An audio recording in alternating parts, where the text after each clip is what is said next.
الحمد لله نحمده ونستعينه ونستغفره ونعوذ بالله من شرور أنفسنا ومن سيئات أعمالنا من يهده الله فلا مضل له ومن يضلله فلا هادي له وأشهد أن لا إله إلا الله وحده لا شريك له وأشهد أن سيدنا وسندنا وحبيبنا وطبيب ربنا ومولانا محمدا عبد الله ورسوله الذي أرسله الله بالحق إلى الخلق بشيرا ونذيرا وداعيا إلى الله بإذنه وسراجا وقمرا منيرا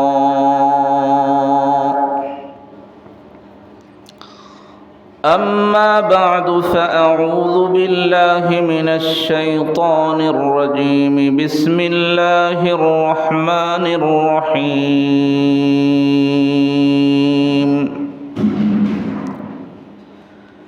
يا أيها الناس إنا خلقناكم من ذكر وأنثى وجعلناكم شعوبا وقبائل لتعارفوا إن أكرمكم عند الله أتقاكم إن الله عليم خبير.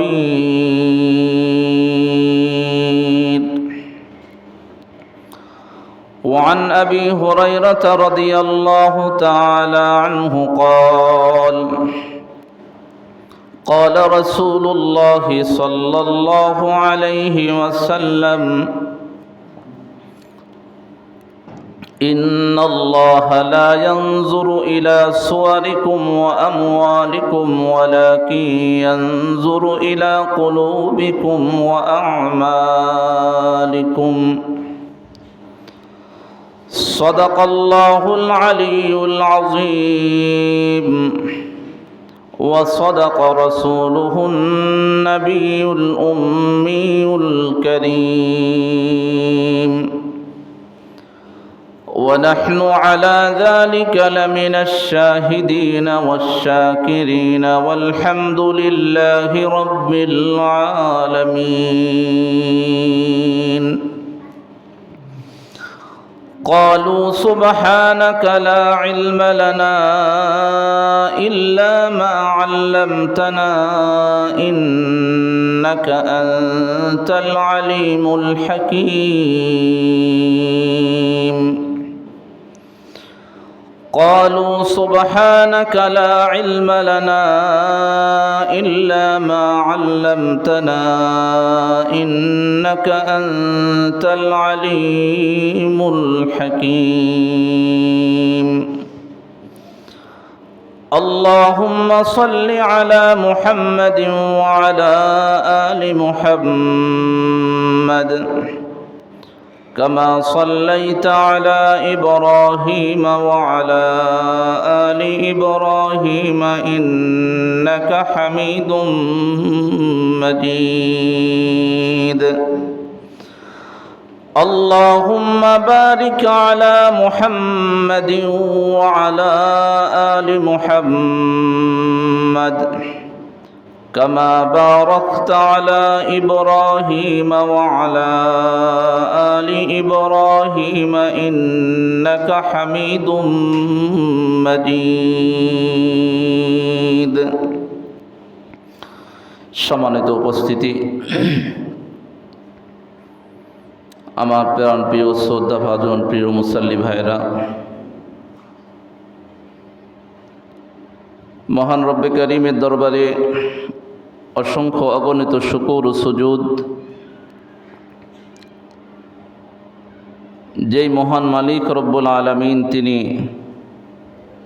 বিগত জুমাগুলির ন্যায় এই জুমাতেও তার পবিত্র ঘর, তার কাছে প্রিয় মনোনীত জায়গা মিল্কিদে আরা আল আকসা জামে মসজিদে আমার আপনার মতো কিছু নগণ্য দুর্বল বান্দাদেরকে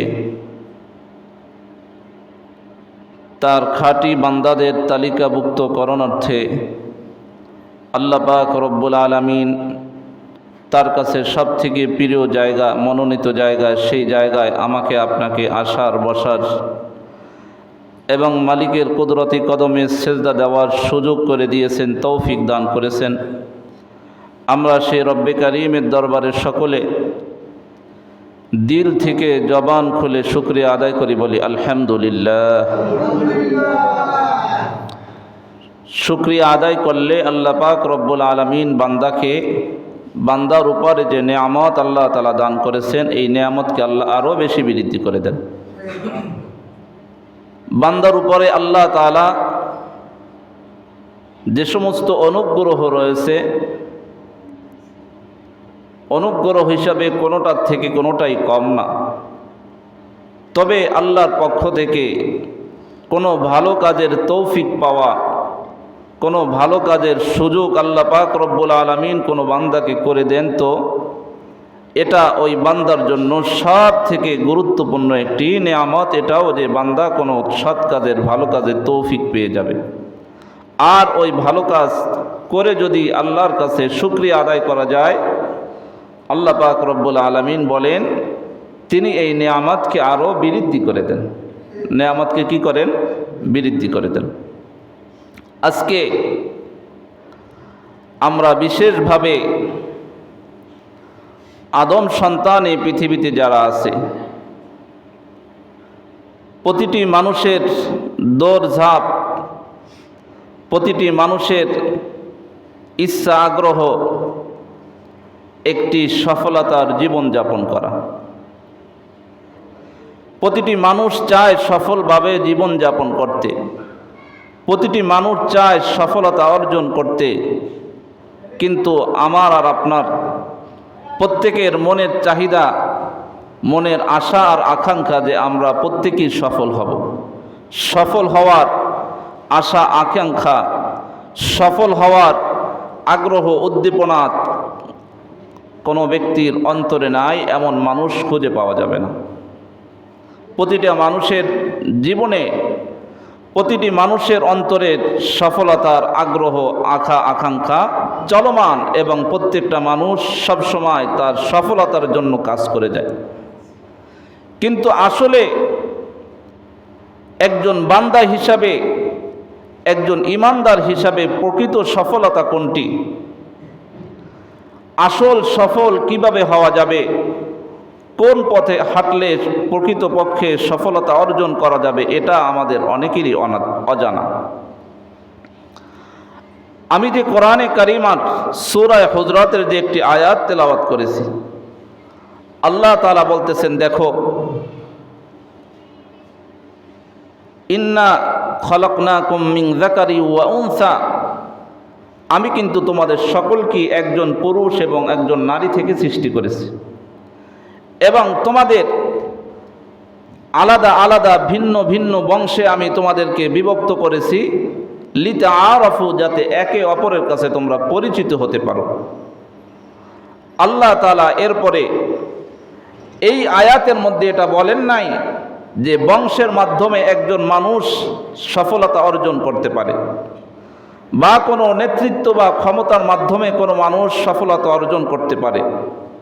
আল্লাহ তাআলা যেমনিভাবে আমাকে আপনাকে সৃষ্টি করেছেন, ঠিক তদ্রূপভাবে আমার আপনার সফলতার যে চাবিকাঠি, সফলতা অর্জনের যে মাধ্যম, আল্লাহ তাআলা এগুলো স্পষ্টভাবে বর্ণনাও করে দিয়েছেন।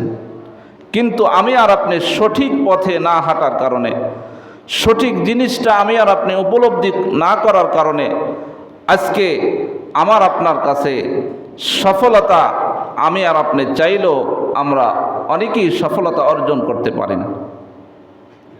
সফলতা কিভাবে আসবে?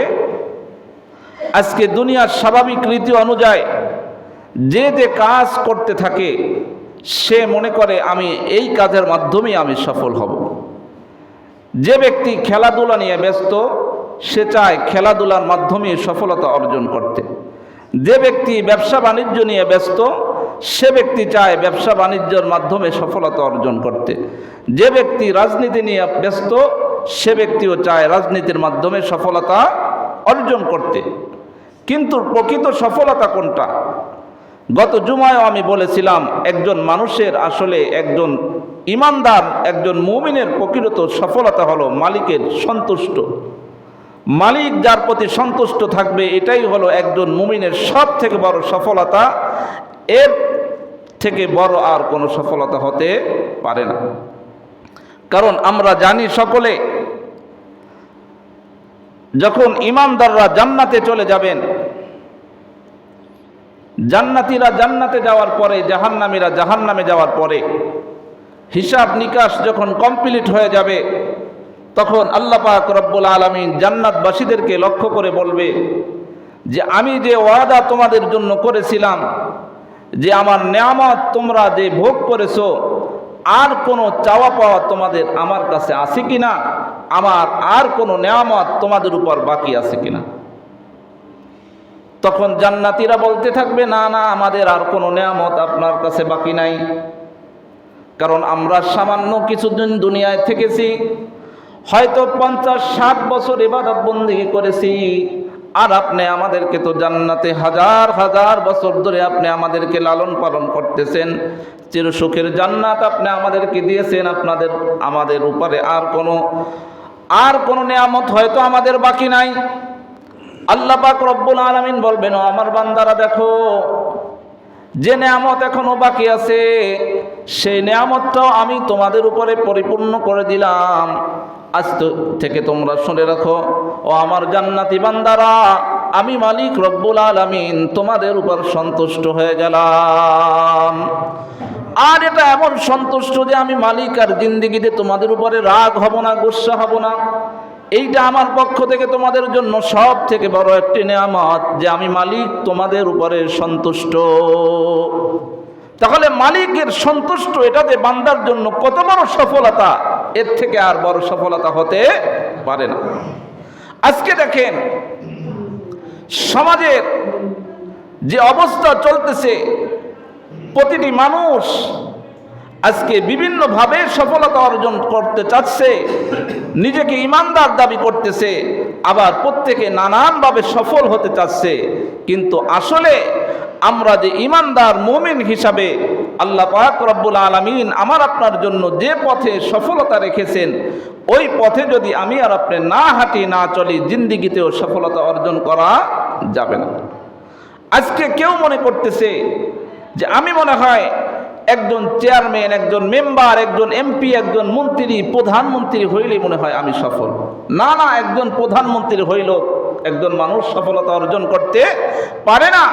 একজন মানুষ এমপি হইলেও সফলতা অর্জন করতে পারে না। হ্যাঁ, তার এমপি হওয়ার পিছনে যদি সৎ নিয়ত থাকে, তার এমপি হওয়ার পিছনে তার যদি ন্যায় আর ইনসাফ প্রতিষ্ঠিত করার নিয়ত যদি তার ভিতরে থাকে, তখন ঠিক ওই ব্যক্তি সফলতা অর্জন করতে পারে।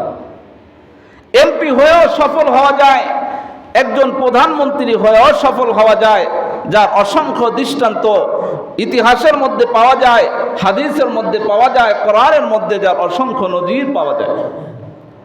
আমরা সকলে কম বেশি নাম শুনেছি ওমর ইবনে আব্দুল আজিজ রহমাতুল্লাহি আলাইহি, তার নাম শুনছি না? হযরতে ওমর ইবনে আব্দুল আজিজ তিনি ছিলেন এমন একজন ব্যক্তি, ওমর ইবনে আব্দুল আজিজ যদি কোনো রাস্তা দিয়ে যাইতেন, তাহলে 1-2 ঘন্টা পরেও যদি ওই রাস্তা দিয়ে কোনো পথিক হেঁটে যাইতো, সে বুঝতে পারত যে হয়তো 1-2 ঘন্টা আগে ওমর ইবনে আব্দুল আজিজ এই রাস্তা দিয়ে সে গিয়েছেন। তিনি এত উন্নত মানের পারফিউম, আতর, সেন্ট ব্যবহার করতেন, এত সুন্দর রুচিশীল একজন মানুষ ছিলেন।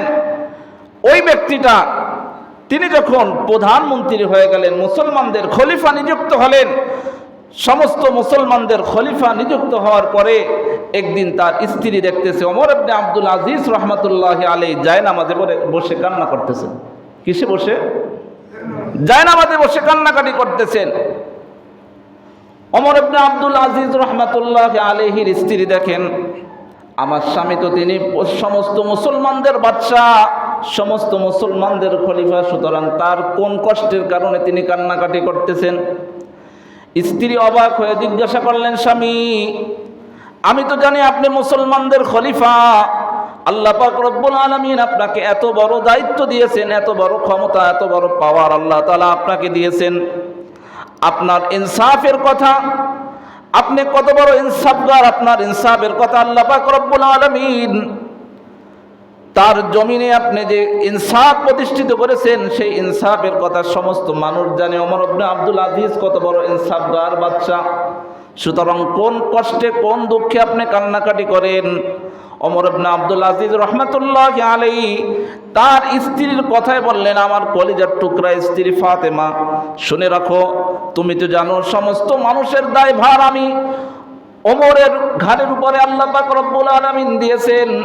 সুতরাং আমি যখন ওই সমস্ত মানুষ, অসহায় মানুষ, যাদের খাবারের কোনো ব্যবস্থা নাই, যাদের বস্ত্রের ব্যবস্থা নাই, যাদের পরিবারের সদস্যের সংখ্যা অনেক বেশি কিন্তু পরিবারের আয়ের উপার্জনের সক্ষম ব্যক্তির সংখ্যা কম, অর্থাৎ পরিবারের সদস্য অনেক বেশি কিন্তু আয়ের ক্ষমতা বেশি নাই, তাদের আয় খুব সামান্য, আমি ওই সমস্ত ব্যক্তিদের কথা চিন্তা করে আমি কান্নাকাটি করি। যে সমস্ত নারীদের স্বামী মারা গেছে, তারা বিধবা, তারা একাকিত্বভাবে জীবনযাপন করে, আমি ওই সমস্ত ব্যক্তিদের কথা চিন্তা করে আমি কান্নাকাটি করতেছি। যাদের বাবা জিহাদে গিয়ে শহীদ হয়ে গিয়েছে, আমি ওই সমস্ত ব্যক্তিদের কথা চিন্তা করে কান্নাকাটি করি। যারা জুলুমের শিকার হয়ে দিনের পর দিন জুলুম আর অত্যাচারের মধ্যে তারা নিগৃহীত হচ্ছে, আমি ওই সমস্ত আল্লাহর বান্দাদের কথা চিন্তা করে আমি কান্নাকাটি করতেছি। যারা অতিশয় বিরুদ্ধ হয়ে গেছে, বয়সের ভরে যারা সঠিকভাবে সুন্দরভাবে জীবনযাপন করতে পারতেছে না, আমি ওমর ইবনে আব্দুল আজিজ আল্লাহর পক্ষ থেকে যে খলিফা নিযুক্ত হয়েছি, আমি ওমর ইবনে আব্দুল আজিজ যদি সঠিকভাবে তাদের যে পাওনা আছে, তাদের যে হক আছে, সে হকটা যদি আমি আদায় করতে না পারি, তাহলে আমার 100% বিশ্বাস হাসরের ময়দানে আল্লাহ পাক রব্বুল আলামিন এক চুল পরিমাণও আমাকে ছাড় দিবেন না। আল্লাহ পাক রব্বুল আলামিন আমার কাছে জিজ্ঞাসা করবেন, কোন বিধবা যদি কষ্টে থাকে, অনাহারে থাকে, আমি ওমর ইবনে আব্দুল আজিজের কাছে হাসরের ময়দানে জিজ্ঞাসা করা হবে, তুমি তার খোঁজ খবর নিয়েছো নাকি? কোন এতিম অসহায় যদি না খেয়ে মারা যায়, না খার কষ্ট ভোগ করে, তাহলে আমি ওমর ইবনে আব্দুল আজিজ তার কাছে আল্লাহ পাক রব্বুল আলামিন হাসরের ময়দানে জিজ্ঞাসা করবেন, আমার এই শাসনাধীন এলাকায় কোন মানুষ যদি অভাবে থাকে, অনাহারে থাকে, কষ্টের মধ্যে থাকে, প্রতিটা ব্যক্তির ব্যাপারে আল্লাহ পাক রব্বুল আলামিন আমার কাছে জিজ্ঞাসা করবেন। আর ঠিক তখন আমার বিপক্ষে যিনি সব থেকে বড় সাক্ষী হয়ে দাঁড়াবেন, তিনি হলেন মুহাম্মাদুর রাসূলুল্লাহ সাল্লাল্লাহু আলাইহি ওয়াসাল্লাম। এজন্য আমি কান্দি। তাহলে ওমর ইবনে আব্দুল আজিজ তিনি খলিফা হয়েও সফল হয়েছেন। ওমর ইবনে আব্দুল আজিজ সব থেকে প্রধান মুসলমানদের একজন খলিফা, সমস্ত ক্ষমতা তার কাছে যাওয়ার পরেও তিনি সফল, কারণ ওমর ইবনে আব্দুল আজিজ রহমাতুল্লাহি আলাইহি তার অন্তরে মালিক রব্বুল আলামিনের ভয়টা ঢুকাইতে পেরেছেন। কিন্তু আজকে দেখেন, ওমর ইবনে আব্দুল আজিজ অনেক বড় বড় রাষ্ট্রগুলো মুসলমানদের যে এরিয়া, সেই এরিয়ার বেষ্টনীর প্রধান হলেন ওমর ইবনে আব্দুল আজিজ, তার অন্তরে কেমন ভয়। আপনারা জানেন খলিফাতুল মুসলিমিন হযরত ওমর ইবনে খাত্তাব রাদিয়াল্লাহু তাআলা আনহু, যার নাম কে না জানে। ওমরের কথা যেমনি ভাবে মুসলমানরা জানে, ওমরের নামটা অমুসলিমদের কাছেও প্রসিদ্ধ। ওমর এমন একটি নাম যে নামের সাথে সকলেই পরিচিত, যে নাম প্রতিটা পরিবারে দেখা যাবে এমন কোনো গোষ্ঠী নাই যে গোষ্ঠীর মধ্যে ওমর নামে কোনো একজন সন্তান নাই। হয়তো পৃথিবীতে এমন কোনো মুসলিম পরিবার পাওয়া যাবে না, এমন কোনো মুসলমানদের গোষ্ঠী পাওয়া যাবে না যে গোষ্ঠীর মধ্যে একজনের নাম ওমর নাই। ওমর ইবনে খাত্তাব রাদিয়াল্লাহু তাআলা আনহু তিনি যখন তার রাষ্ট্র পরিচালনা করতেন, ওনার সংসদ ভবন ছিল মদিনা, মদিনাতুর রাসূল সাল্লাল্লাহু আলাইহি ওয়াসাল্লাম ওমর ইবনে খাত্তাব রাদিয়াল্লাহু তাআলা আনহু, যার ব্যাপারে বলা হতো তিনি হলেন অর্ধ পৃথিবীর বাদশা। ফজরের নামাজে যখন দাঁড়িয়েছেন, পিছন দিক থেকে ইহুদির একজন গোলাম আবু লুলু নামে একজন গোলাম তাকে খঞ্জর দিয়ে আঘাত করেছেন। ওমর ইবনে খাত্তাব রাদিয়াল্লাহু তাআলা আনহু পিছন থেকে একজনকে সামনের জায়নামাজে দাঁড়িয়ে ওমর ইবনে খাত্তাব রাদিয়াল্লাহু তাআলা আনহু বসে পড়েছেন। ওমর ইবনে খাত্তাব রাদিয়াল্লাহু তাআলা আনহুকে সেবা সুস্থতা করার জন্য, সেবা দেওয়ার জন্য ডাক্তার, ওই সময়ের যে চিকিৎসক তিনি আসছেন। ওমর ইবনে খাত্তাব রাদিয়াল্লাহু তাআলা আনহুকে দুধ পান করার জন্য দিয়েছেন।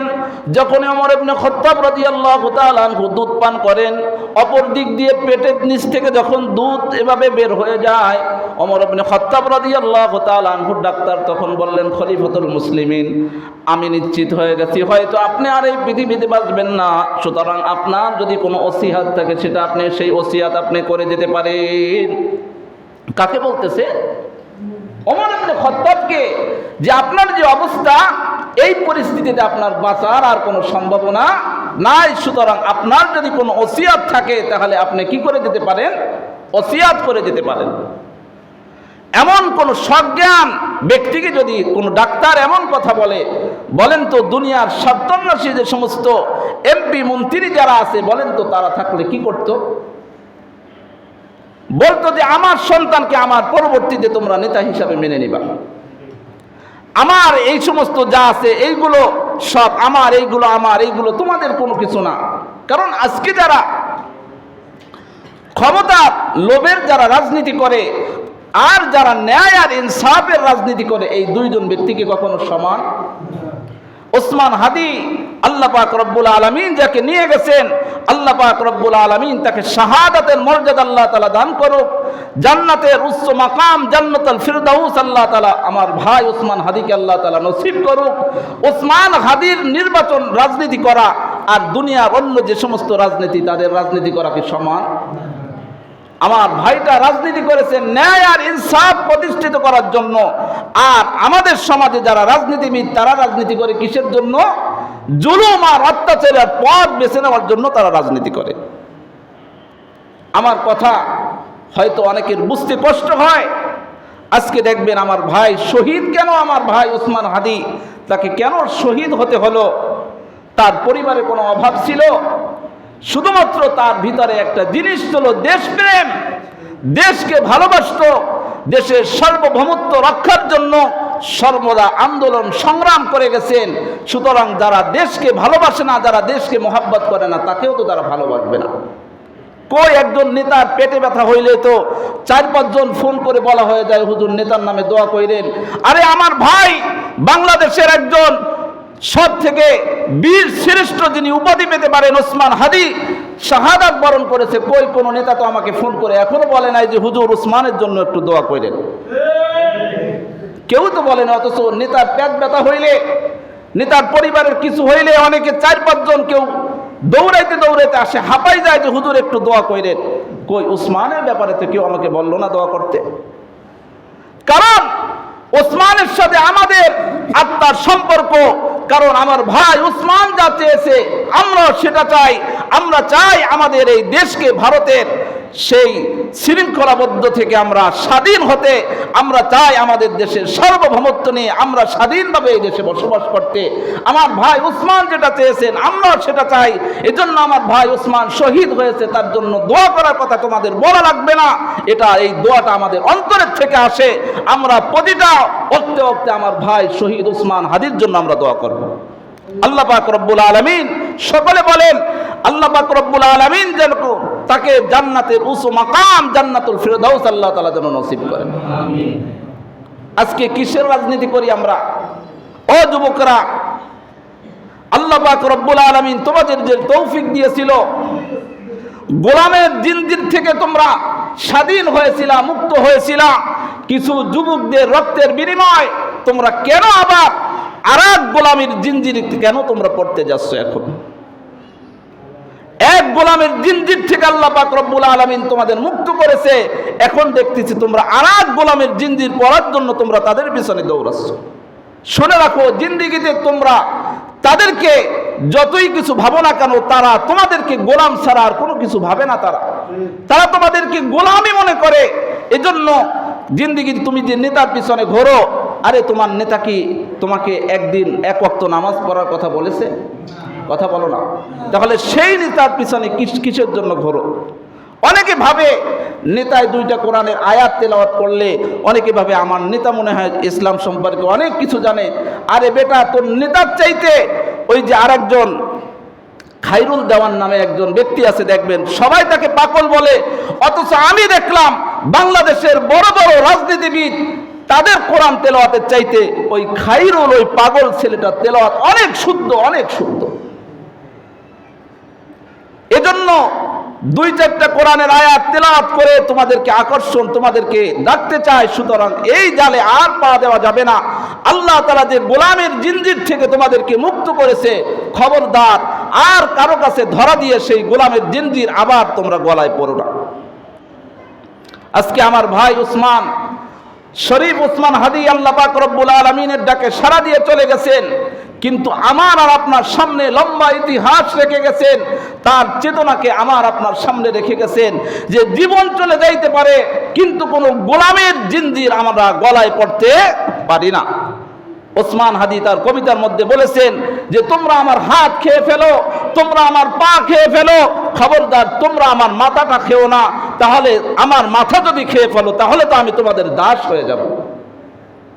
তার কথাগুলো যেমনি ভাবে ওসমান হাদি, আল্লাহ পাক রব্বুল আলামিন তাকে শাহাদাতের মর্যাদা দান করুক, এই বাংলাদেশের মানুষের কাছে যেমনি ভাবে চির অমর হয়ে থাকবে, তার কথাগুলো চির অমর হয়ে থাকবে। বাংলাদেশের প্রতিটা যারা নাগরিক, যারা দেশকে ভালোবাসে, যারা দেশকে মোহাব্বত করে, তাদের কাছে ওসমান হাদির এই চেতনাটাকে একেবারে আজীবন, যতদিন এই দেশ থাকবে ততদিন তাদের কাছে ওসমান হাদির এই চেতনা অনুসরণীয় হয়ে থাকবে।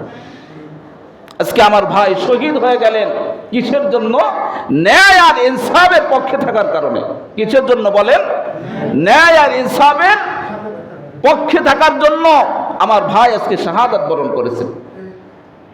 আজকে এভাবে অসংখ্য যারাই ন্যায় আর ইনসাফের কথা বলে, বিভিন্ন সময় আমরা, আমাদের রাজনৈতিক নেতারা বিভিন্ন সময় তাদের ব্যাপারে বিভিন্ন ট্যাগ লাগিয়ে জনগণকে তাদের থেকে বিচ্ছিন্ন করতে চায়। কিন্তু শুনে রাখো, এই জনগণ কিন্তু বুঝে গিয়েছে যে কারা আমাদেরকে গোলাম বানাইতে চায় আর কারা আমাদেরকে ভাই বানাইতে চায়। তোমরা আমাদেরকে গোলাম বানাইতে চাও। সামান্য যদি আমি বাস্তব দৃষ্টান্ত দেই, অনেকের মনে কষ্ট পাবেন। অনেকে বলবেন যে হুজুর আপনি আমাদের কাছে থাইকে আমাদের ব্যাপারে কথা বলেন। তারা শুধুমাত্র আপনাদেরকে গোলাম বানাইতে চায় না, বরং তারা আল্লাহর ঘরকেও তারা গোলাম বানাইতে চায়। তারা মসজিদগুলোকে এমনভাবে, একটা বেয়াদব একজন নেতা বক্তব্য দিয়েছেন যে মসজিদে যদি কোনো ইমাম কারো পক্ষের ভোট চায়, হ্যাঁ এটা আমিও পছন্দ করি না যে মসজিদে এটা ইবাদতের জায়গা, এখানে কোনো পক্ষপাতিত্ব করে কারো ভোট চাওয়া হবে, এটা আমিও পছন্দ করি না। তবে তোমরা এসে ভোট চাপা, আমরা চাইলে সমস্যা কিসের? তোমরা তোমাদের নেতাদেরকে বন্ধ করো, মসজিদে আসবা ইবাদতের জন্য, এখানে কোনো ভোট চাওয়া চাই হবে না। আমরা আমাদের নেতাদেরকে বলবো মসজিদ এটা ভোট চাওয়ার জায়গা না, এখানে ভোট চাওয়া যাবে না। তোমরা চাবা, তাহলে আমাদের নেতারা যদি আসে তাহলে তারা চাইতে সমস্যা কোথায়? তোমরা চাচ্ছ মানুষের উপর জুলুম আর নির্যাতন করবে এজন্য, আর আমাদের নেতারা চাচ্ছে মানুষের উপর ন্যায় প্রতিষ্ঠিত করবে এজন্য। তাহলে তোমরা যদি জুলুমের জন্য চাইতে পারো, আমার নেতারা ন্যায় আর ইনসাফের জন্য চাইতে পারবে না কেন? তোমরা যদি জুলুমের উপর প্রতিষ্ঠিত থাকতে পারো, তাহলে আমরা ন্যায় আর ইনসাফের উপর প্রতিষ্ঠিত থাকতে পারবো না কেন? এভাবে প্রতিটা সমাজে সমাজে আজকে দেখেন মানুষকে কিভাবে গোলাম বানিয়ে রেখেছে। মানুষগুলোকে, সাধারণ মানুষগুলোকে বিভিন্ন ভয় ভীতি দেখিয়ে তারা তাদেরকে কিভাবে গোলামের জিনজিরে আবদ্ধ করে রেখেছে। সাধারণ মানুষ তারা কথা বলতে ভয় পায়, মিছিলে না গেলে ঘর বাড়ি থাকে না। বিগত সময়ও যা হয়েছে, বর্তমান সময় একই অবস্থা দেখতেছি, বাস্তবতা এর মধ্যে তো কোনোই গরমিল নাই। তাহলে তারা যদি ওই কাজ করে জালেম হয়, তারা যদি ওই কাজ করে তারা অপরাধী হয়, তাহলে ওই কাজ আমি আর আপনি করলে অপরাধী হব না? কথা বলেন না, হব কি হব না? অবশ্যই হব। এজন্য খবরদার, আমরা সাধারণ মুসলমান, আমি এই কথাটা বারবার বলি যে গরুর মাথার যে দাম আছে 3000 টাকা, আমার আপনার সাধারণ যে আমরা আছি আমাদের দাম এর থেকেও কম। একটা গরুর মাথা কয় টাকায় বিক্রি হয়?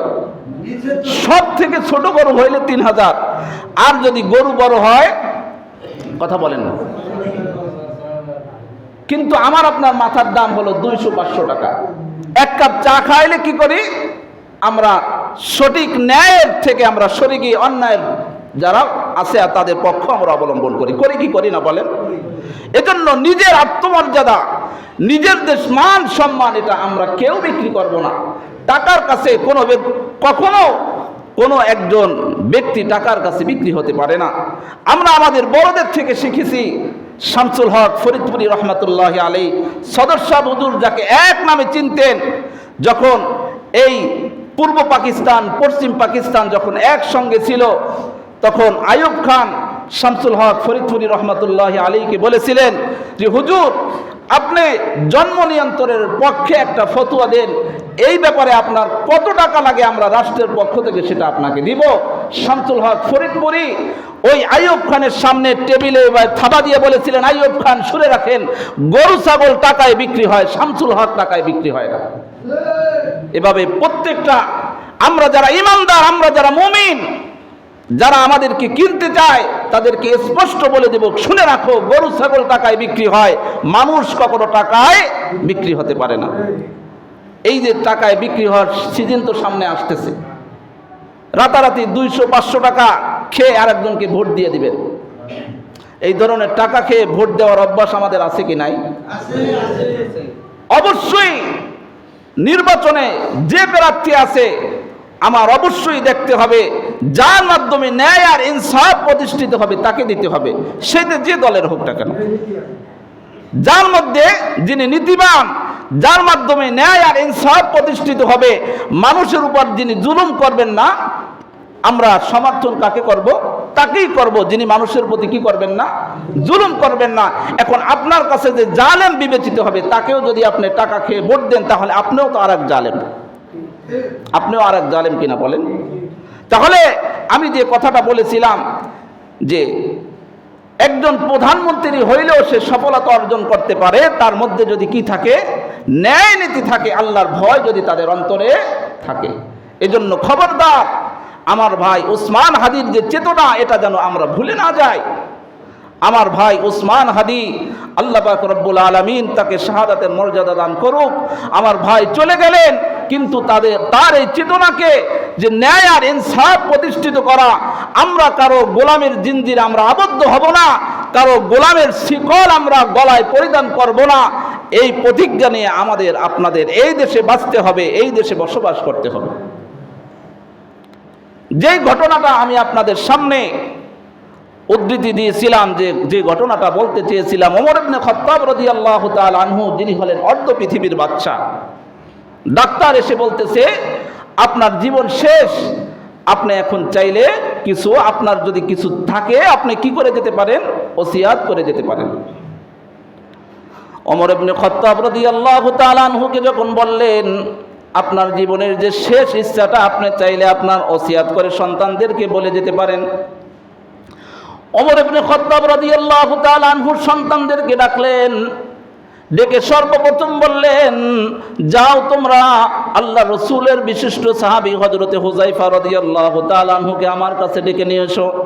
কারণ হযরতে হুযায়ফা রাদিয়াল্লাহু তাআলা আনহু তিনি ছিলেন এমন একজন সাহাবী যাকে বলা হয় সিররু রাসূলিল্লাহ সাল্লাল্লাহু আলাইহি ওয়াসাল্লাম। সমস্ত গোপন তথ্যগুলো আল্লাহ রাসূল সাল্লাল্লাহু আলাইহি ওয়াসাল্লাম হযরতে হুযায়ফাকে বলে গিয়েছিলেন। হযরতে হুযায়ফাকে বলে গিয়েছিলেন কে কে মুনাফিক, মুনাফিকদের লিস্টটা পর্যন্ত আল্লাহ রাসূল হযরতে হুযায়ফার কাছে দিয়ে গিয়েছিলেন। ওমর ইবনে খাত্তাব রাদিয়াল্লাহু তাআলা আনহুর সন্তানদেরকে বললেন, যাও হুযায়ফাকে আমার কাছে ডেকে নিয়ে আসো। হযরতে হুযায়ফা রাদিয়াল্লাহু তাআলা আনহুকে আনা হলো তার দরবারে। হুযায়ফা রাদিয়াল্লাহু তাআলা আনহুকে লক্ষ্য করে খলিফাতুল মুসলিমিন ওমর জীবনের শেষ মুহূর্তে দুনিয়া থেকে চলে যাবেন। হুযায়ফাকে বলতেছে, ভাই হুযায়ফা, তোমার কাছে আল্লাহর রাসূল যে মুনাফিকের লিস্ট দিয়েছেন, আমি ওমরের নামটা কি ওর মধ্যে আছে নাকি? বলেন তো ওমরের ন্যায় আর ইনসাফের সাক্ষ্য কে দিয়েছেন? শুধুমাত্র রসুল নাকি স্বয়ং আল্লাহ? স্বয়ং আল্লাহ দিয়েছেন। হযরত ওমর রাদিয়াল্লাহু তাআলা আনহু ন্যায় আর ইনসাফের উপরে রয়েছেন। তার ন্যায় আর ইনসাফে খুশি হয়ে আল্লাহ পাক রব্বুল আলামিন তাকে দুনিয়ায় থাকা অবস্থায় জান্নাতি ঘোষণা করেছেন। খলিফাতুল মুসলিমিন হযরত ওমর ইবনে খাত্তাব রাদিয়াল্লাহু তাআলা আনহু তিনি যে পথ দিয়ে যাইতেন, শয়তান ওই পথ দিয়ে ওমর রাদিয়াল্লাহু তাআলা আনহুর পথ দিয়ে শয়তান যাইতো না। তাহলে যিনি এতটা ন্যায় আর ইনসাফের উপর প্রতিষ্ঠিত, যিনি আল্লাহর রসুলকে এতটা ভালোবেসেছেন, আল্লাহ পাক রব্বুল আলামিন যে ওমরের আল্লাহ পাক রব্বুল আলামিন ওমর রাদিয়াল্লাহু তাআলা আনহুর মতামতের উপরে অনেক আয়াত আল্লাহ পাক রব্বুল আলামিন নাযিল করেছেন। পর্দার আয়াত হযরতে ওমর রাদিয়াল্লাহু তাআলা আনহুর মতামতের উপরে আল্লাহ পাক রব্বুল আলামিন নাযিল করেছেন। রসুলের দরবারে বিভিন্ন সময় বিভিন্ন শ্রেণীর মানুষ আসতো, তখন পর্দার বিধান নাজিল হয় নাই। পর্দার বিধান নাজিল না হওয়াতে রসুলের স্ত্রীরাও থাকতো। ওমর রাদিয়াল্লাহু তাআলা আনহু একদিন রসুলকে বললেন, ইয়া রাসূলুল্লাহ, আপনার দরবারে তো অনেক মানুষ আছে, কার অন্তরে কি আছে এটা তো বোঝা যায় না। তবে মুসলমানদের যদি এমন কোনো বিধান থাকতো যে মহিলারা একটু আড়ালে থাকবে, তাহলে মনে হয় ভালো হতো। আল্লাহ পাক রব্বুল আলামিন কিছুদিন পরে পর্দার আয়াত নাজিল করে দিলেন। আল্লাহ পাক রব্বুল আলামিন হযরত ওমর রাদিয়াল্লাহু তাআলা আনহুর ফয়সালাকে এতটা আল্লাহ পাক রব্বুল আলামিন পছন্দ করেছেন।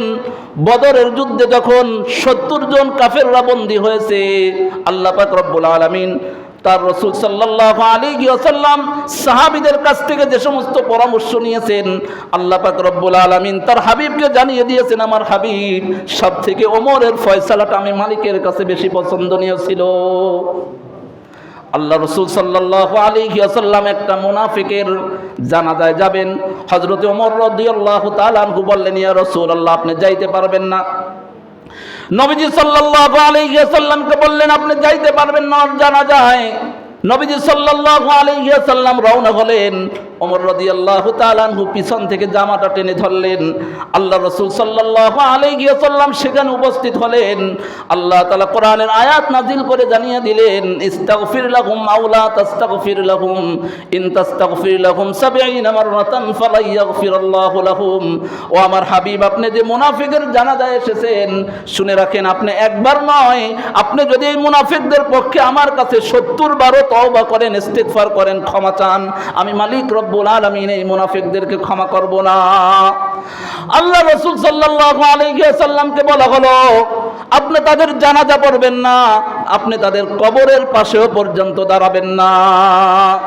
যার মতামতের ভিত্তিতে, যার মতামতের অনুকূলে আল্লাহ পাক রব্বুল আলামিন কোরআনের অনেক আয়াত নাজিল করেছেন, সেই ব্যক্তি দুনিয়ার থেকে চলে যাওয়ার সময়, যিনি হলেন অর্ধ পৃথিবীর বাদশা ওমর রাদিয়াল্লাহু তাআলা আনহু, তার ন্যায় আর ইনসাফের অসংখ্য ঘটনা বর্ণিত আছে। ওই ব্যক্তি হুযায়ফা রাদিয়াল্লাহু তাআলা আনহুকে বলতেছে, ভাই হুযায়ফা, আমাকে আমার নামটা কি তোমার কাছে যে মুনাফিকদের লিস্টটা আছে, ওই লিস্টের মধ্যে কি আমি ওমরের নামটা আছে নাকি? বলেন তো, তাহলে আমি আর আপনি কোথায়? ওমর রাদিয়াল্লাহু তাআলা আনহু যদি আশঙ্কা করেন যে মুনাফিকদের লিস্টের মধ্যে আমি ওমরের নামটা যদি থেকে থাকে, তাহলে আমি তো ওমর ধ্বংস হয়ে গেলাম। কিন্তু আমি আর আপনি কখনো চিন্তা ভাবনা করি নাকি যে আমার যে কার্যক্রমগুলো, এটা কি মুনাফিকদের সাথে মিশে নাকি ইমানদারদের সাথে মিশে? এই চিন্তা ভাবনা আমার আপনার মধ্যে আছে? নাই। হযরত হুযায়ফা রাদিয়াল্লাহু তাআলা আনহু বললেন, এটা রাসূলের আমানত, কারো কাছে বলা যাবে না। ওমর রাদিয়াল্লাহু তাআলা আনহু কসম দিয়ে জিজ্ঞাসা করলেন, খলিফাতুল মুসলিমিন হযরত ওমর ইবনে খাত্তাব রাদিয়াল্লাহু তাআলা আনহু যখন কসম দিয়ে জিজ্ঞাসা করলেন, হুযায়ফা রাদিয়াল্লাহু তাআলা আনহু বললেন, এটা শুধুমাত্র আপনার জন্য আমি ওপেন করতেছি, আপনি শুনে রাখেন, আপনার পরে এটা আর কাউকে বলা হবে না। তবে এতটুকু আমি বলে দিচ্ছি, কে মুনাফিক এটা আমি বলতে রাজি নই, তবে আপনার ওই নাম এই মুনাফিকদের লিস্টের মধ্যে নাই। ওমর রাদিয়াল্লাহু তাআলা আনহু আল্লাহর শুকরিয়া আদায় করলেন। আদায় করে শুধুমাত্র ক্ষান্ত হন নাই, সন্তানদেরকে বলে রাখলেন, দেখো হযরত, এখনো হয়তো আমি খলিফা আছি, এখনো দুনিয়া থেকে যাই নাই। হুযায়ফা হয়তো আমার ভয় বলতে পারে, আমি আমার জানাজা যখন আদায় করা হবে, তোমরা দেখবা যে আমার জানাজায় হুযায়ফা উপস্থিত হয়েছে কিনা। যদি আল্লাহ রাসূলের ওই সাহাবী হুযায়ফা যদি উপস্থিত হয়, তাহলে বুঝবা যে সত্যি আমি মুনাফিকদের লিস্টের মধ্যে নাই। আর যদি আল্লাহ রসুলের ওই সাহাবী হুযায়ফা যদি উপস্থিত না হয় তাহলে আমার জানা যায়, তাহলে বুঝতে পারবা হয়তো আমার নামটা এখনো মুনাফিকদের লিস্টের মধ্যে আছে। 2 নম্বর কথা বললেন যে দুনিয়ায় আমি চিরদিন রয়েছি, যতদিন আমি দুনিয়ায় বাঁচছি। আমার 2 জন সাথী ছিল, একজন ছিল আমার প্রিয় হাবিব, আর একজন ছিল আমার ভাই আবু বকর। 2 জন আমার আগে চলে গেছেন, সুতরাং আমারও শেষ ইচ্ছা আমি পরবর্তী জীবন আমার সেই 2 সাথীর 2 সঙ্গীর পাশে আমি থাকতে চাই। তুমি আম্মা জান আয়েশা রাদিয়াল্লাহু তাআলা আনহুর কাছে গিয়ে সালাম পেশ করবা, বলবা না যে খলিফা পাঠাইছে, বলবা যে ওমর আপনার কাছে পাঠাইছে অনুমতি নেওয়ার জন্য। যদি আপনি অনুমতি দেন তাহলে আল্লাহর রাসূল এবং তার প্রিয় সাথী হযরতে আবু বকরের পাশে ওমর রাদিয়াল্লাহু তাআলা আনহু তিনিও একটু শুইতে চান। আম্মা জান আয়েশা রাদিয়াল্লাহু তাআলা আনহা ওমর রাদিয়াল্লাহু তাআলা আনহুর ইন্তেকালের ঘটনা শুনে তিনি ব্যথিত হলেন। তিনি চোখ দিয়ে অশ্রু প্রবাহিত করলেন এবং বললেন, এই জায়গাটা আমি আমার জন্য রেখে দিয়েছিলাম, কিন্তু তিনি যেহেতু তার হাবিবের কাছে পাশে শুইতে চায়, এজন্য আমি আমার জায়গাটা আমি তার জন্য বরাদ্দ করে দিলাম। আম্মা জান আয়েশা রাদিয়াল্লাহু তাআলা আনহুর সংবাদ পেয়ে ওমর রাদিয়াল্লাহু তাআলা আনহু খুশি। শুধু খুশি হন নাই, এবার সন্তানদেরকে বলতেছে, দেখো আমি এখনো ওমর জীবিত আছি, হয়তো এজন্য আম্মা জান আয়েশা রাদিয়াল্লাহু তাআলা আনহা অনুমতি দিয়েছেন। সুতরাং তোমরা যখন আমাকে দাফন করতে যাবা ওই গেটে আমার লাশটা রেখে তখন আবার নতুন করে আবার পুনরায় আম্মা জান আয়েশা রাদিয়াল্লাহু তাআলা আনহার কাছে অনুমতি চাবা। তিনি যদি সেই সময় অনুমতি দেন তাহলে বোঝা যাবে আসলে তিনি রাজি আর খুশি হয়ে আমাকে অনুমতি দিয়েছেন। আর যদি তিনি ওই সময় অনুমতি না দেন তাহলে আমি ওমরকে সাধারণ গোরস্থান, মুসলমানদের যে কবরস্থান, ওই জায়গায় তোমরা মাটি দিবা। ইনি হলেন হযরতে ওমর রাদিয়াল্লাহু তাআলা আনহু, অর্ধ পৃথিবীর বাদশা। দুনিয়া থেকে চলে যাবেন, চিন্তা করতেছে দুনিয়া থেকে কে নিয়ে যাব। ওমর রাদিয়াল্লাহু তাআলা আনহু একেবারে জীবনের শেষ অন্তিম মুহূর্তে মাথাটা জমিনের সাথে রাখলেন। ছেলে এসে মাথাটা ছেলের রানের উপরে রেখে দিল। ওমর রাদিয়াল্লাহু তাআলা আনহু বললেন, আমাকে ছেড়ে দাও, আমার মালিক যদি আমাকে ক্ষমা না করে তাহলে আমার থেকে আর কোনো নিকৃষ্ট ব্যক্তি নাই, সুতরাং আমার মাথাটা মাটির উপর এইভাবে রেখে দাও, আর আমার মালিক যদি আমার প্রতি সন্তুষ্ট হয়ে যায় তাহলে আমার থেকে সৌভাগ্যশীল আর কেউ নাই। তাহলে একজন মানুষের প্রকৃত সফলতা কি বলেন? আল্লাহর সন্তুষ্ট। একজন মানুষের প্রকৃত সফলতা কি? আল্লাহর সন্তুষ্ট। আমরা কে কতটুকু আল্লাহর সন্তুষ্টর জন্য কাজ করছি? আপনি যদি নির্বাচন করেন, মেম্বার হন, চেয়ারম্যান হন, মন্ত্রী হন, এমপি হন, কোনো সমস্যা নাই, কিন্তু ওখানে যদি আল্লাহর সন্তুষ্ট না থাকে, ব্যক্তিগত স্বার্থে আপনি যদি হয়ে থাকেন, তাহলে আপনার থেকে, আপনার জুলুম থেকে জনগণ জিন্দেগিতেও বাঁচতে পারবে না। এজন্য সর্বক্ষেত্রে আমার আপনার প্রতিটা কাজের ক্ষেত্রে, প্রতিটি পদক্ষেপের ক্ষেত্রে লক্ষ্য রাখতে হবে আমার এই কাজে আমার মালিক কি কিনা সন্তুষ্ট কিনা। বুঝে আসবে আমার কথা? আমি যে ইনকাম করতেছি, আমার ইনকামে আমার মালিক কতটুকু সন্তুষ্ট। আমি যে আয় করতেছি, আমার এই আয়ে আমার মালিক কতটুকু সন্তুষ্ট। আমি যে ব্যবসা করি, আমার এই ব্যবসায় আমার মালিক কতটুকু সন্তুষ্ট। আমি যে লেবারি করি, আমার এই লেবারির মধ্যে, আমার এই ইনকামের মধ্যে আমার মালিক কতটুকু সন্তুষ্ট। আমি যে চাকরি করি, আমার এই চাকরির মধ্যে আমার মালিক কতটুকু সন্তুষ্ট। আমি যে রাজনীতি করি, আমার এই রাজনীতিতে আমার মালিক কতটুকু সন্তুষ্ট। আমি বিভিন্ন ধরনের বিজনেস যা কিছু আছে সব কিছু করি, আমি দিনমজুর, আমি রিক্সা চালাই, আমি ভ্যান চালাই, আমি নৌকা চালাই, যত ধরনের আয়ের যা কিছু আছে প্রত্যেকটার ক্ষেত্রে প্রত্যেকে লক্ষ্য রাখতে হবে আমার এই কাজে আমার মালিক কতটুকু সন্তুষ্ট। কেউ যদি, একজন ব্যক্তি নৌকা চালিয়েও যদি আল্লাহকে সন্তুষ্ট করতে পারে, আর একজন যদি প্রধানমন্ত্রী হয়েও আল্লাহকে সন্তুষ্ট করতে না পারে, তাহলে ওই প্রধানমন্ত্রীর চাইতেও ওই নৌকাওয়ালা আল্লাহ পাক রব্বুল আলামিনের কাছে হাজার হাজার কোটি গুণ বেশি আল্লাহর কাছে বেশি প্রিয়। ইয়া আইয়ুহান নাসু ইন্না খালাকনাকুম মিন যাকারিন ওয়া উনসা ওয়া জাআলনাকুম শুউবান ওয়া ক্বাবাইলা লিতাআরাফু ইন্না আকরামাকুম ইনদাল্লাহি আতকাকুম ইন্নাল্লাহা আলীমুন খাবীর।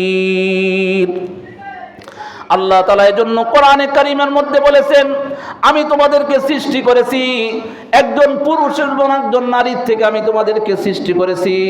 শুনে রাখো, আমি তোমাদেরকে বিভিন্ন বংশ এই যে তোমরা এক এক বংশের এক একটা নাম এটা মালিক বলেন আমি তোমাদের এটা করে দিয়েছি লিতাআরাফু, তোমরা যাতে একে অপরের কাছে পরিচিত হতে পারো।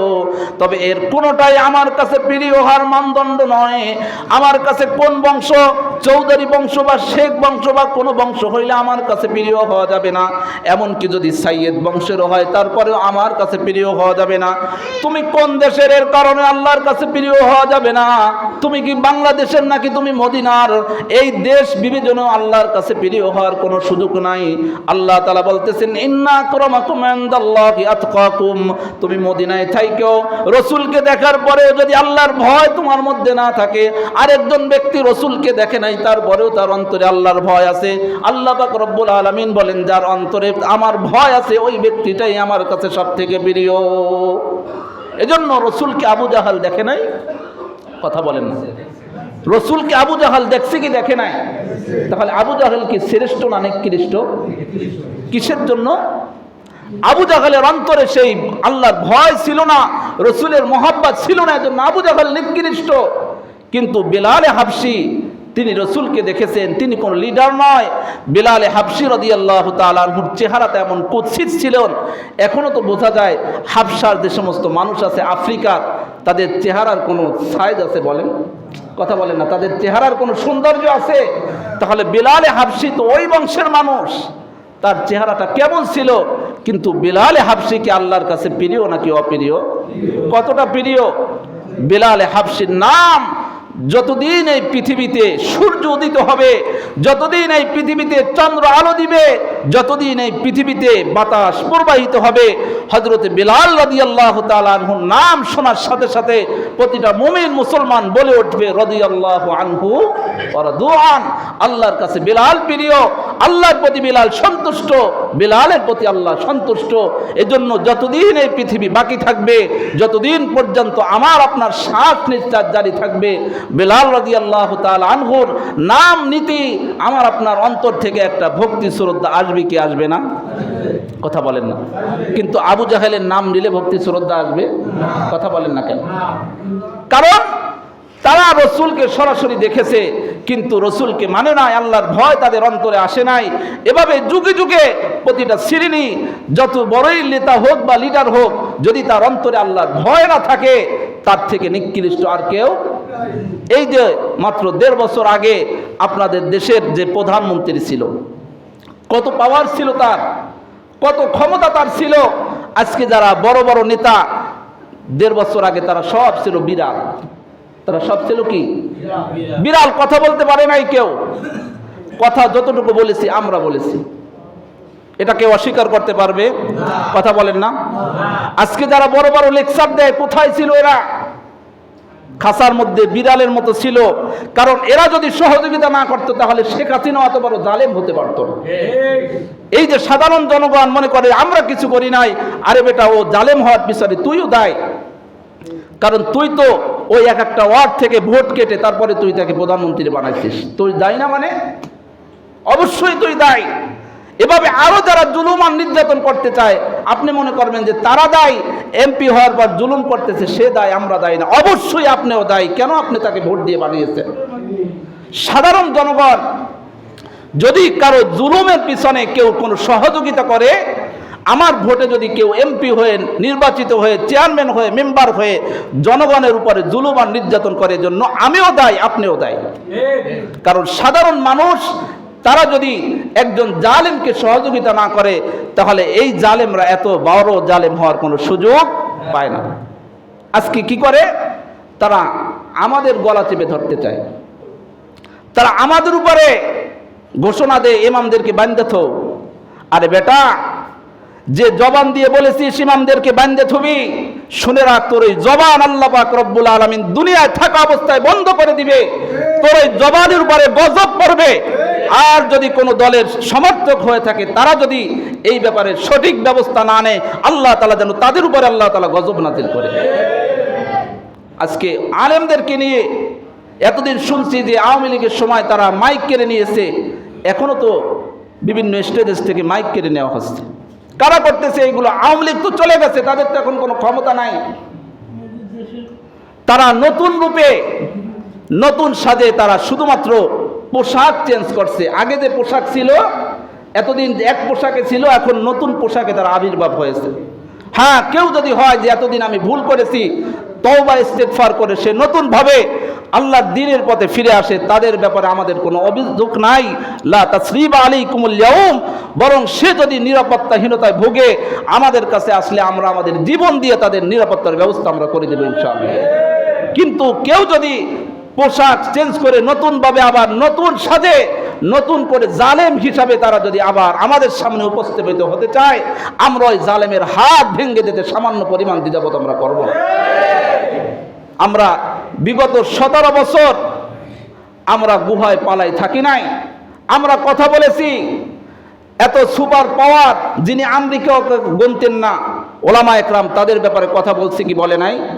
ওলামা একরাম কারা নির্যাতিত হয়েছেন, দিনের পর দিন জুলুম খেটেছেন, জেল খেটেছেন, জুলুমের শিকার হয়েছেন, বছরের পর জেলখানায় তারা কারারুদ্ধ অবস্থায় তারা এভাবে কারার জেলের মধ্যে তারা থেকেছেন।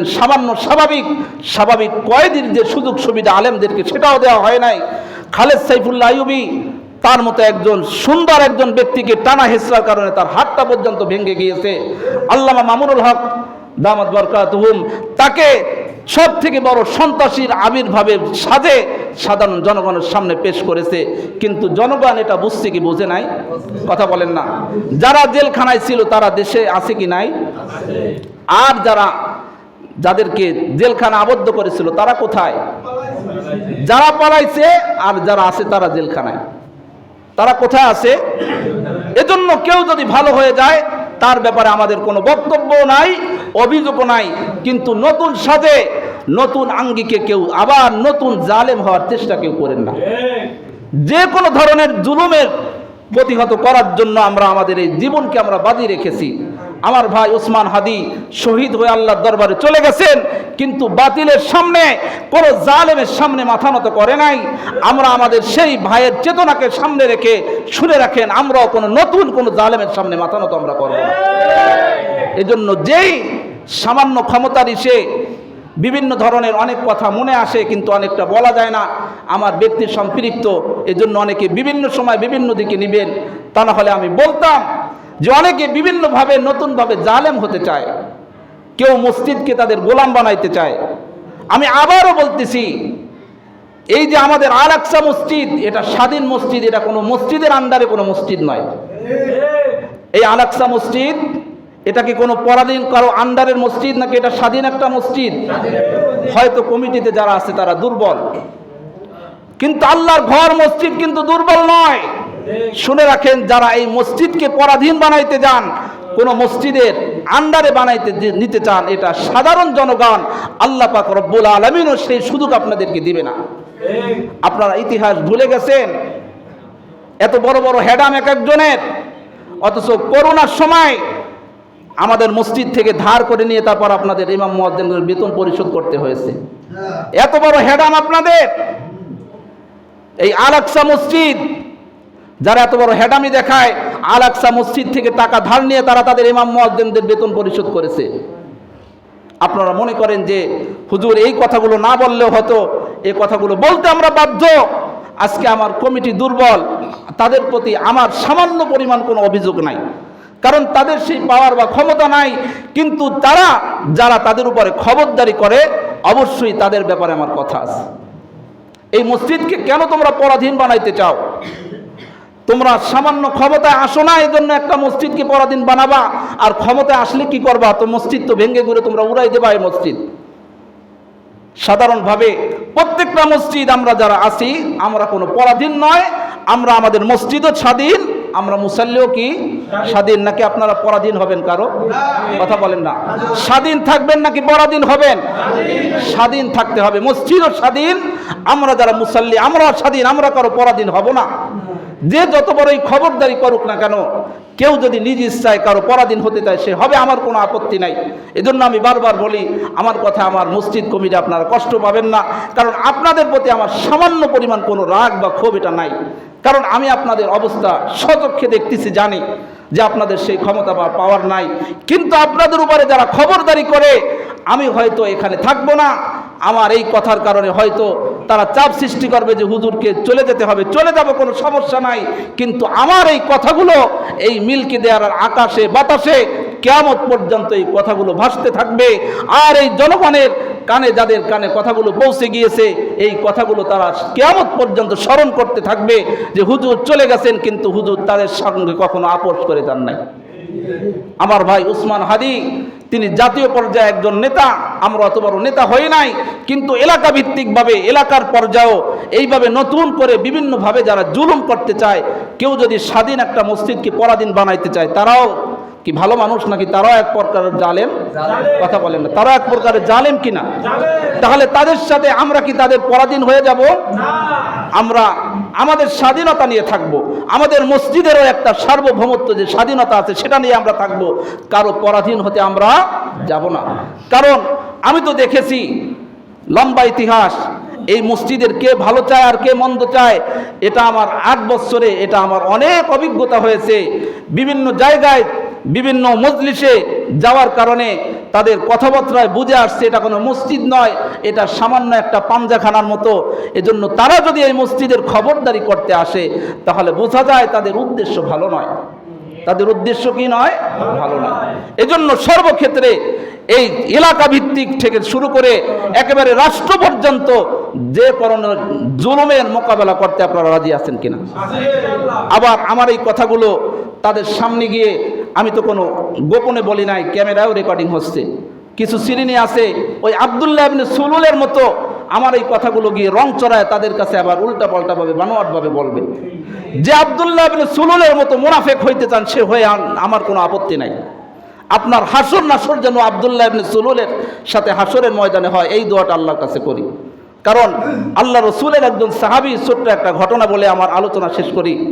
আল্লাহ রসুলের একজন সাহাবী হযরতে সাদ ইবনে আবি ওয়াক্কাস রাদিয়াল্লাহু তাআলা আনহু, বুখারী শরীফের একটা হাদিস, 755 নম্বর হাদিস, বুখারী শরীফের যে বাংলা যে অ্যাপস আছে আল হাদিসের, সেই হাদিসের 700 কত নম্বর হাদিস?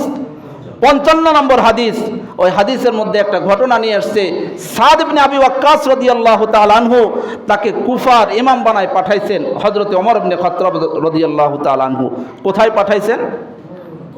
কুফার ইমাম সাদ ইবনে আবি ওয়াক্কাস রাদিয়াল্লাহু তাআলা আনহু, যাকে আল্লাহ পাক রব্বুল আলামিন বলেছেন সাদ জান্নাতি, দুনিয়ায় থাকা অবস্থায় যে জান্নাতের সুসংবাদ পেয়েছেন, সাদ রাদিয়াল্লাহু তাআলা আনহু ইমাম হওয়ার পরে তার বিভিন্ন দোষ ত্রুটির আর কোনো শেষ নাই। কারণ বর্তমানে যে সমাজ, কোনো ফেরেশতাও যদি ইমাম হয়ে আসে তারও দোষ ত্রুটির কোনো শেষ হবে না। সাদ ইবনে আবি ওয়াক্কাস ইমাম হয়েছেন। যে সাদ ইবনে আবি ওয়াক্কাসকে আল্লাহ তাআলা জান্নাতি ঘোষণা করেছেন, তাহলে কি আল্লাহ স্বজনপ্রীতি করে করেছেন? আল্লাহ তাআলা আগে পিছনে সব কিছু জানেন, তারপরেই তো সাদ বিন আবি ওয়াক্কাসকে আল্লাহ তাআলা জান্নাতি ঘোষণা করেছেন। সাদ বিন আবি ওয়াক্কাস এখন ইমাম হয়েছে। সাদ বিন আবি ওয়াক্কাসের মতো খারাপ মানুষ আর নাই। ওমর রাদিয়াল্লাহু তাআলা আনহুর কাছে অভিযোগ আসলে ওমর রাদিয়াল্লাহু তাআলা আনহু দেখলেন একজন অভিযোগদার ব্যাপারে আসছে, সুতরাং তাকে তো কোনোভাবে ইমামতের দায়িত্বে তাকে নিয়োজিত করার কোনো সুযোগ, নতুন ইমাম নিয়োগ দিলেন। সংবাদটা কি আসলো? হাস্যকর একটা বিষয় যে সাদ বিন আবি ওয়াক্কাস স্বজন প্রীতি করে, উনি নাকি ঠিকমতো নামাজও পড়াইতে পারে না। যারা শিক্ষিত আছেন, আমার কথায় যদি ভুল হয় হাদিসটা দেখে আপনারা দেখে নেবেন যে আমার কথার মধ্যে কোনো ভুল আছে কিনা। কি অভিযোগটা আসলো? সাদ বিন আবি ওয়াক্কাস কি করতে পারে না? নামাজ পড়াইতে পারে না। ওমর রাদিয়াল্লাহু তাআলা আনহু তদন্তের জন্য লোক পাঠাইলেন কুফায়। কুফার অলিতে গলিতে তদন্ত করা হলো। কুফায় যার কাছে জিজ্ঞাসা করে সাদ বিন আবি ওয়াক্কাসের কথা, সকলেই এক বাক্যে বলে ওঠে, এমন কোনো ভালো ব্যক্তি তো আমরা আমাদের দুই চোখে কখনো দেখি নাই। কারণ তো স্বাভাবিক এমনই হয়, একজন ইমামের বিরোধিতা করে সমাজের অল্প কিছু মানুষ। ইমাম যদি ভালো হয় তার বিরোধিতা করে যাদের সব কথাগুলো যাদের গায়ে লাগে তারা বিরোধিতা করে, সাধারণ মানুষ তার পক্ষে থাকে। সাদ বিন আবি ওয়াক্কাসের ব্যাপারেও তাই হয়েছে। একেবারে যে মসজিদ থেকে অভিযোগটা আসছে ওই মসজিদে যাওয়ার পরেও যখন ওমর রাদিয়াল্লাহু তাআলা আনহুর পক্ষ থেকে যারা সংবাদ সংগ্রহের জন্য যারা গিয়েছেন, ওখানে যাওয়ার পরেও সাধারণ মুসাল্লিদের ব্যাপারে যখন জিজ্ঞাসা করতেছেন সাদ বিন আবি ওয়াক্কাসের কথা, তাদেরও একই কথা, তার থেকে তো ভালো মানুষ আমরা দেখি নাই।